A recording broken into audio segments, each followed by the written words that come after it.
Ce shiur est dédié pour l'élévation de l'âme de Ishaï Ben Yosef Tuito Zal. La question de David. Comment une personne peut trouver son équilibre entre le travail et le Limud de la Torah? Comment chacun peut savoir comment gérer sa vie pour avoir un équilibre qui lui convient? D'accord. Bon, alors d'abord il y a une question, il y a deux choses. Il y a d'abord les possibilités humaines d'une personne. Pourquoi il est fait? Est-ce qu'il est fait pour plus étudier? Est-ce qu'il est fait pour plus travailler? Et il y a un deuxième point, qui est le point essentiel, qui est au niveau plus ashkafatique, au niveau de la philosophique, d'accord, la pensée juive. Qu'est-ce qui est essentiel dans ma vie? Alors, il est clair, pour répondre brièvement et clairement à cette deuxième question, que nous ne sommes pas venus sur Terre pour travailler. C'est clair. Le travail, à la base, on était au paradis, et les anges nous donnaient à manger. Ils nous faisaient des brochettes, ils nous faisaient du vin. Bon, c'était un monde différent que le nôtre. Le paradis, c'était un monde de lumière. Mais Chazal parle d'anges qui nous font bientôt Mashiach arrivera, ce sera la même chose aussi. Et nous, on était occupés à s'occuper du jardin. Ce jardin, Dieu nous dit, tu vas t'en occuper, le garder. Occuper, Chazal, on dit, c'est les 248 mitzvot positives. Le garder, 365 mitzvot négatives. C'est-à-dire qu'on avait un travail spirituel à l'époque, les mitzvot n'étaient pas comme dans notre monde aujourd'hui, mais il y avait 613 mitzvot, tfilin, talit, kasher, etc., mais dans d'autres configurations. Et par ça, on se branchait avec la divinité. Le but est de se brancher avec la divinité. C'est le plus grand plaisir qu'il puisse y avoir au monde. Connaître Dieu, c'est infini, parce que Dieu est infini. C'est la source de tout bonheur, la source de toute vie. Et chacun de nous veut vivre intensément. Dans ce bas monde dans lequel nous sommes, le contact avec Hachem se fait par, bien sûr, l'application des mitzvot, mais il y a une mitzvah qui équivaut aux 613 mitzvot réunis, pour les hommes en tout cas, elle est celle d'étude de Torah. Dieu dit, je suis prêt à pardonner des péchés tels que l'adultère, l'idolâtrie, l'assassinat, mais pas bitul Torah. C'est quoi bitul Torah? Quelqu'un qui peut étudier, elle ne le fait pas. Ça veut dire qu'idéalement, nous sommes faits pour étudier jour et nuit. Très, un peu plus bientôt, ma chère se dévoile. On n'aura plus le joug du travail. Donc même toi, tu pourras quitter ton travail, voilà, tes études. Et on va se donner la seule chose qui nous intéressera, se brancher avec Hachem. Ce sera par la prière, on aura la prophétie, Dieu va nous parler, on sera en contact avec Hachem. L'étude de Torah, mais pas à un niveau superficiel que nous avons aujourd'hui. Il y a 4 niveaux. Alors, il a dit comme ça. Aujourd'hui, on étudie en Torah l'extériorité de l'extériorité. Superficielle. Il y a l'intériorité de l'extériorité, il y a l'extériorité de l'intériorité et l'intériorité de l'intériorité. Quand Mashiach viendra, on va tous étudier l'intériorité de l'intériorité. Tu vas prendre la Torah, tu vas voir une intériorité effarante d'Hachem. Effarante. Un point tel, c'est écrit dans les prophéties de Bil'am. Bil'am, il veut maudire, mais il bénit à la place. Et dans une bénédiction, il dit Ka'et Yamer Yaakov Israël Mapa'al El. Il viendra un temps où on va dire à Israël que fait Dieu? Qui va demander? Nous, on est branchés avec Hachem. On va nous demander, dis-nous, toi, qu'est-ce que Dieu veut de nous?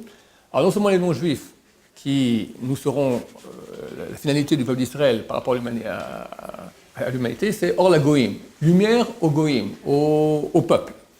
Là, à l'époque, aujourd'hui, on n'arrive pas tellement, d'accord? Il y a beaucoup il y a trop de brouillage d'émissions. Mais là, ça sera très clair. Donc tous les goïms sauront que Dieu d'Israël est le vrai Dieu et vont se brancher avec lui. Maintenant, nous, on sera branchés avec lui parce qu'on est ses serviteurs depuis 3500 ans, plus qu'eux, et donc on aura comme rôle de leur transmettre le message divin. Le verset qui dit « Viendra un temps, on demandera à Yaakov et Israël que fait Dieu », on ne revient pas sur les goïms. Ils vont demander alors, dites-moi, qu'est-ce que Dieu veut de nous? Ça vient des anges. Les anges vont nous demander. Il y a 4 mondes. Le plus bas dans lequel nous sommes, Asiya. Ensuite, Yetzira. Ensuite, Bria. Ensuite, Atsilut. Atsilut, c'est la divinité elle-même. La source d'Israël, elle est dans l'Atsilut. Les anges viennent de Bria. Donc, on est plus haut qu'eux. Aujourd'hui, on est là. Donc, un ange, il voit des choses que je ne vois pas. Mais très bientôt, ce qui sont dans quelques jours, au Hachem. Alors, on va tous ici. Et les anges vont nous demander, dis-moi, toi, t'es branché, fais-moi un petit piston, là, raconte-moi, qu'est-ce que Hachem a, qu'est-ce qu'il veut, qu'est-ce qu'il fait. Donc, ça, c'est le but. Hélas, il y a eu le péché originel. Après, il y a eu l'exil, qui nous fait que nous sommes en situation aujourd'hui de punition. de malédiction. Une des grandes malédictions, tu mangeras du pain sur deux de ton front, on doit aller travailler. Le problème, c'est que les gens aiment bien la malédiction. Il y en a qui font un bac plus 5, bac plus 6, plus 8, encore un peu de malédiction, je veux encore du travail, 12 heures par jour, et encore les heures en plus. Alors, hein. Soyons maudits, jour et nuit. Le mouvement mondial est que cette malédiction. Très rarement on entend maintenant le but de la vie, c'est Hachem, c'est connaître Dieu. Le but de la vie, c'est un bon métier, qui ramène bien, avec un statut social, tu as une femme, des enfants, un pavillon c'est possible, des vacances comme il faut bien, tout va bien, voilà, c'est ça le but, ça s'arrête là. C'est très très millimétrique, d'accord. Am Israël dit non, ça c'est rien du tout, ça c'est le corps. Nous on a une âme, on veut remplir l'âme. L'âme n'est remplie que par la connaissance de Dieu. Donc étude de Torah. Donc c'est le but, c'est tout. Maintenant tu me dis, ok mais ce corps-là, il faut bien que je nourrisse, il faut bien que je m'habille, il faut bien que j'ai un toit, ok. Alors ce que tu dois faire pour arriver à te nourrir, avoir un toit, etc., fais-le en tant que malédiction. Donc il faut trouver le moyen de gagner le maximum d'argent en moins de temps. Et pas avoir des rêves de haut niveau, de standing de haut niveau, parce que ça demande beaucoup d'investissements qui viennent aux dépens de ta vie. Je viens de ta vie. La vie elle est très très courte. Une fois qu'on quitte ce monde-là, on rentre dans une chose qui s'appelle Olam Haba. Ça, c'est la connaissance de Dieu. Cette connaissance que nous aurons, elle sera fonction directe de la connaissance qu'on a ici sur Terre. Le petit morceau de Torah que tu as appris, tu vas en apprendre toute la profondeur infinie. Quand tu l'as appris, tu peux en apprendre la profondeur, tu ne l'as pas appris. Ben, tu arrives là-bas, tu es un ignare. Tu es carrément un mutilé, d'accord, sourd, muet, aveugle, terrible, pour l'éternité, Donc tout ce qu'on peut gagner au Torah ici, il faut comprendre, c'est le deuxième mot que je voulais dire, au niveau de la philosophie juive, comprendre l'essentiel, c'est ça. Le reste n'est qu'accessoire. Bon, il y a une malédiction, il faut l'assumer. Je dois me nourrir, etc. Ok, jusqu'à ce que le bloc mécanique vienne, où il y aura une richesse pour tout le monde, on est obligé de subir cette malédiction. Donc ça, c'est déjà un point très important, parce qu'on règle déjà 90% de ta question. Alors, tu dois maintenant faire en sorte que l'essentiel, c'est la Torah, point barre. Je conseille aux gens, c'est pas du tout médiatique ce que je dis. Moi, je conseille les petits métiers manuels. Tu es à ton compte, tu travailles aux heures que tu veux, ça gagne très bien, tu peux... Tu n'es pas directeur de banque, d'accord, mais ça gagne bien, c'est honnête, tu peux le faire de façon très malhonnête, mais tu le fais honnêtement, d'accord, c'est pas des trucs de magouille, voilà. Et c'est bien, ça demande très très peu de temps de formation, 6 mois, 1 an, comme ça, pas besoin de faire des études, trucs. J'ai un pauvre garçon, il est venu me voir il y a quelques années ici, il a fait 10 ans d'informatique. Il m'a dit, je connais tout sur tout. Je quitte Israël, je ne trouve pas de travail. Et un autre qui est plombier, il a fait 6 mois de formation, et il vit bien, d'accord. Alors c'est vrai que 10 ans d'informatique, tu es quelqu'un, plombier, ça fait un peu moins bien. Mais il faut comprendre où est l'essentiel, le qu'en dira-t-on, ou bien la réalité. Ça a à voir, mais ça n'a pas à voir. Quelqu'un t'allait demander, quelqu'un de 30 ans, un ami à mon gendre, il a 30 ans, toujours pas marié. Tu allais voir le Rav Steinman, le grand ingénieur, il m'a dit, ok, j'ai 30 ans, je ne peux pas maintenant demander tout ce que je veux, comme femme, avec toutes les conditions que je veux. Sur quelles conditions je dois faire des rabais? Il faut commencer à faire un peu des rabais. Je voulais une Miss Monde, bon, je prendrais une Miss Europe, d'accord, enfin, sur quoi je dois faire un rabais? Alors je lui ai dit, sur rien. Sur rien tu fais un rabais, à part sur les qu'en dira-t-on. Sur les conditions que tu poses, qui ne dépendent pas de ce que tu veux toi vraiment, de ce que les gens vont dire. Ouais, non, mais t'as vu un peu comment elle est, et ses parents, et d'où elle vient, tous ces trucs qui ne servent à rien.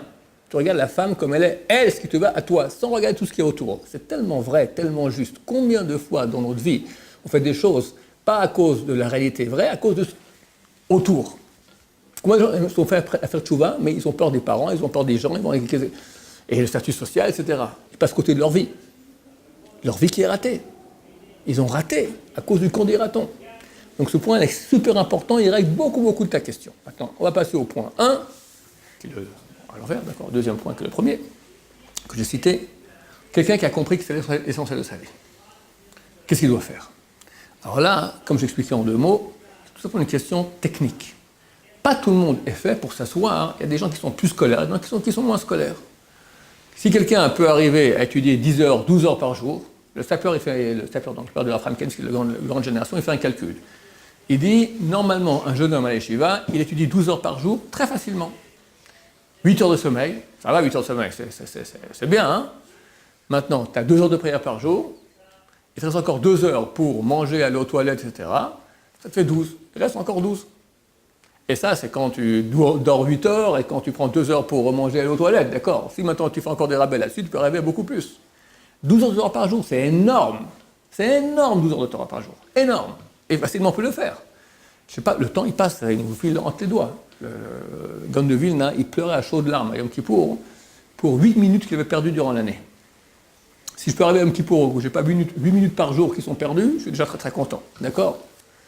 8 minutes par année. Pourquoi ? Pour lasser les chaussures. Il y avait des lacets, il n'y avait pas encore les serrures éclairs, d'accord ? Ou des chaussures comme ça, il aurait dû prendre des mocassins, tac, il y avait des chaussures qu'il fallait lasser. 8 minutes par année, terrible. Juste une petite question, vous avez dit, il y a des gens qui sont pas faits pour étudier toute la journée et tout, mais énormément de littérature, quelqu'un qui veut, même il peut pas, il veut. Alors, traduction de ta question en français, rien ne peut faire face à la volonté. Je me demande, il y a des gens qui sont vraiment, peut-être quand Machar viendra, on le fera, on débloquera les neurones, mais tu vois, quelqu'un il est hyperactif. On a amené ici une fois quelqu'un, qu'on ramènera un peu cette année, c'est un grand psychologue de Chouva, mais un psychologue, il a écrit un bouquin d'ailleurs entier sur l'étude d'Agmara, c'est paru à Torah Box. Il a analysé chacun de nos Avrechim, il a vu ceux qui avaient des problèmes sur certains points. Des fois, il y en a que ça ne colle pas. Ils sont ou hyperactifs, il y a un truc. Alors, des fois, on peut contourner ça. Des fois, on ne peut pas. Le type, il ne peut pas. On a eu des gens ici à la Yeshiva. Alors, il peut faire du chumash, il peut faire du moussar, il peut écouter de l'ashkafa. Tu prends la Gemara, ça ne passe pas. Impossible. Avec tout qu'on fasse de lui. Alors, ces gens-là, d'habitude, ils vont faire d'autres études de Torah. On n'est pas tous obligés de faire la Gemara. Mais il y en a qui sont des gens qui ont besoin pour épanouissement. On va parler maintenant d'une autre époque, pas l'époque messianique. Qui ont besoin pour épanouissement personnel, ils ont vraiment besoin d'action directe. Ils ne peuvent pas rester, ce n'est pas des scolaires, ils ne peuvent pas rester devant des bouquins. Ils sont tristes. C'est une partie de leur constitution, je ne sais pas si on va dire physique, psychologique, d'accord ? Ils ne sont pas capables de pouvoir étudier toute la journée. Ces gens-là, tu les amènes à l'Yeshiva, ils fanent. Hein ? En tout cas, l'âme a reçu un certain corps. On doit respecter les besoins du corps. On ne peut pas trop forcer. Quand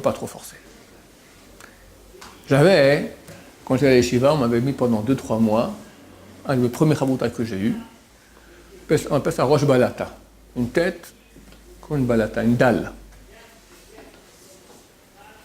J'ai rarement vu quelqu'un aussi boucher. Boucher. Et on leur explique 10 fois, 15 fois, 20 fois. Ça ne rentre pas.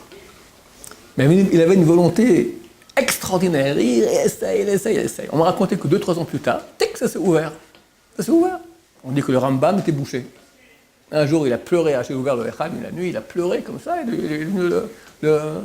le Rambam. Il y a beaucoup de grands qui n'étaient pas trop doués quand il y avait le Rogatchover. Le Rogatchover, c'était un gaon, un génie. On disait que quand on appelait la Torah, il allait à la Torah, il revenait à la Torah, il faisait une massacre entière. Rapidement, comme ça, tout un traité du Talmud. Rapidement, comme ça. Un géant. Il a été fichu loin de l'école quand il était jeune parce que c'était un cancre. Un cancre. Et comment il est revenu ? Le prof est au pitié, lui dit, tu sais quoi ? On va te mettre prof à la place de moi. Pendant une semaine, c'est toi qui vas être le prof. Il n'avait pas dit, tu vas être le prof à ma place. Il a accepté. Et il commence à faire la foire, etc. Après, il commence à être un peu plus sérieux. Il a compris comment c'est difficile d'être prof à la place du prof. Au bout de 2 semaines, il a dit, ok, allez, je préfère rester élève, et vous êtes le prof de nouveau. Et il s'est un peu rangé, devenu le Rogatchover. Énorme. Donc, c'est pas forcément que les gens, effectivement, ils sont doués. Dans les yeshivot, c'est pas les plus doués qui réussissent. Le Rav Karelitz, un des grands décisionnaires de la génération. À la yeshiva, les garçons se moquaient de lui. C'était un des moins doués. Il était studieux. Il avançait pas. Alors, il a dit, ses copains, qui étaient des grosses têtes, etc., sont devenus peut-être un maguet shiur, il dit un shiur dans une yeshiva. D'accord ? Très bien. Mais il est archi inconnu. Lui, c'est un des grands décisionnaires de la génération. Donc, c'est vrai que, surtout dans le monde de la Torah, les choses ne sont pas fermées. Il y a l'aide de Dieu, et par la volonté, et par la prière, et par la miséricorde divine. On peut arriver à des miracles. Ce sont des miracles. Mais je parle en normal, d'accord? C'est vrai qu'on peut arriver à des choses miraculeuses. Mais en normal, il y a des gens qui ne sont pas faits pour étudier jour et nuit, c'est clair. Ces gens-là, alors il faut qu'ils regardent qu'est-ce qui est bon pour son épanouissement. Je pense qu'une demi-journée, tout le monde peut faire. Une demi-journée, c'est 4 heures de Torah par jour. Tout le monde peut faire. Alors juste pour revenir, si ça ne vous dérange pas, sur ce que vous disiez tout à l'heure par rapport à l'étude, qu'il faut emmagasiner le maximum. Ouais. J'avais lu sur le Rav Eliashiv qui faisait Khazara énormément sur le même sujet, la même masachet pendant des années et des années. Non. Non, c'est beaucoup de Khazarot, mais sur toute la Torah. D'accord. Bon, ok. Alors, tant qu'à faire à un autre niveau, autant étudier le maximum. Parce que quoi qu'il arrive plus tard, on va approfondir. Ce que vous disiez, c'est-à-dire que le peu que je prends, si à la limite, autant prendre beaucoup. C'est une bonne question. C'est une bonne question. C'est écrit que ce qu'on a étudié et qu'on a oublié, on nous le rappellera dans la Maba. Mais il est clair que quelqu'un qui arrive à la Maba en connaissant la Torah, il a beaucoup plus de bagages. Étudier. Il y a des gens qui font par exemple le Daf Yomi, la page quotidienne de Gemara. En 7 ans, ils finissent la Gemara. C'est une page quotidienne. C'est fait pour les gens qui n'ont pas 4 heures à donner par jour. Ils ont 2 heures, on va dire, parce que faire que ça, c'est déconseillé. Quelqu'un qui a 1 heure de temps, on va dire, on lui dira qu'il fasse du moussar et de la halakha, qu'il sache vivre en tant que bon juif, connaître la halakha. Il a 2 heures déjà, qu'il fasse 1 heure moussar halakha, après encore 1 heure Daf Yomi. C'est bien, il aura fini le chasse en 7 ans, je l'envie quelque part. Pour ce type de gens, c'est très très bien. Mais quelqu'un qui a plus de temps, il faut connaître la Torah. Parce que quelqu'un qui fait 1 page par jour sur 7 ans, au bout de 7 ans, il sait rien. Mais rien de rien. Rien de rien. Parce que ça rentre par là, ça sort par là. C'est trop d'informations, trop rapide. Donc il y a une mission aussi de connaître la Torah. Et pour ça, il y a une seule chose à faire, muscler le postérieur.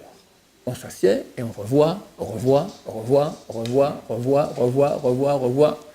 Minimum 50 fois. Normalement, c'est marqué qu'à la fin des temps, c'est marqué dans Malachi, Dieu va juger entre celui qui a servi Dieu et celui qui n'a pas servi. La Gemara dit, c'est quoi la différence entre celui qui a servi Dieu et celui qui n'a pas servi? Celui qui a servi Dieu, il a revu 101 fois son chapitre, de Mishnah ou de Gemara. Celui qui n'a pas servi Dieu, que 100 fois. Maintenant, tous les grands qu'on voit, le Rav Ovadia Yosef, le Rav Benzion, le Rav Eliashiv, les gens croient qu'ils ont une bonne mémoire, ils ont une mémoire extraordinaire. Mais combien de fois ils ont revu? Minimum 50 fois, c'est rien du tout 50 fois, des centaines de fois. Des centaines de fois ils revoyaient, des centaines de fois. Donc, je vais dire un truc. Quand on étudie, quelqu'un il a fait un traité de Gemara, d'accord? Il a fini après un an, on va dire, il fait une révision, c'est déprimant. Tu recommences à zéro. C'est comme si tu n'as jamais fait ça. Tu as perdu 1 an de ta vie. Quand on étudie une page de Gemara, il faut sur place la revoir 10 fois. La vérité, le stapler dit comme ça, il dit 4 fois la page, après tu finis le chapitre, 4 fois tout le chapitre. Mais c'est le stapler. Moi je pense qu'on peut faire beaucoup plus. L'avantage est quand tu fais une révision, quand c'est encore frais, la première fois c'est dur, la deuxième fois c'est un peu moins dur, au bout de 4-5 fois, ça prend 5 minutes une page de Gemara. 5 minutes. Donc, tu la sais, tu as fait 10 fois, ça s'imprime dans l'esprit. Après, tu finis le chapitre, tu refais encore 3-4 fois le chapitre, tu as fait 14 fois, 15 fois. C'est bon. Alors, c'est pas que dans 6 mois, tu te souviendras dans les détails, mais quand tu vas réétudier, ça ira beaucoup plus vite. Donc, faire la chazara, la révision, c'est dur quand on fait des révisions qui sont espacées. On fait des révisions qui sont rapides, alors c'est très facile, on peut rapidement faire. On a beaucoup de satisfaction. Moi, je n'ai pas beaucoup de temps d'étudier. Alors, ça fait 1 an que je lis maintenant traité Shabbat, mais le jour où j'ai le temps d'étudier, c'est vendredi et Shabbat, je fais des pages de révision, ça je connais, mais et encore, c'est le plus de temps, je gagnerai encore plus, parce que le problème, c'est que pendant un certain temps, certaines pages, tu ne revois pas. Quand tu reviens, de nouveau, ça prend du temps. Ça fait plus de temps par jour, c'est beaucoup plus de révision. Il y a un grand Yetzer Hara. On préfère avancer. Encore une page. C'est un Yetzer Hara. C'est mauvais penchant. C'est nouveau, c'est agréable. La révision, bon, je connais déjà. Mais une fois qu'on maîtrise, qu'on connaît bien, tout n'importe où dans la matière, tu as beaucoup plus de satisfaction. Quelqu'un, il a fini un traité, après, il ouvre quelques temps après, il ne sait rien du tout. C'est déprimant. Donc, beaucoup de révision. Pour ceux qui ont le temps d'étudier, plusieurs heures par jour. Sinon, allons en contraste sur cet avis de Chazal qui dit qu'on nous rappellera tout. C'est bon, tu as répondu à ta question? Ok. Baruch Adonai,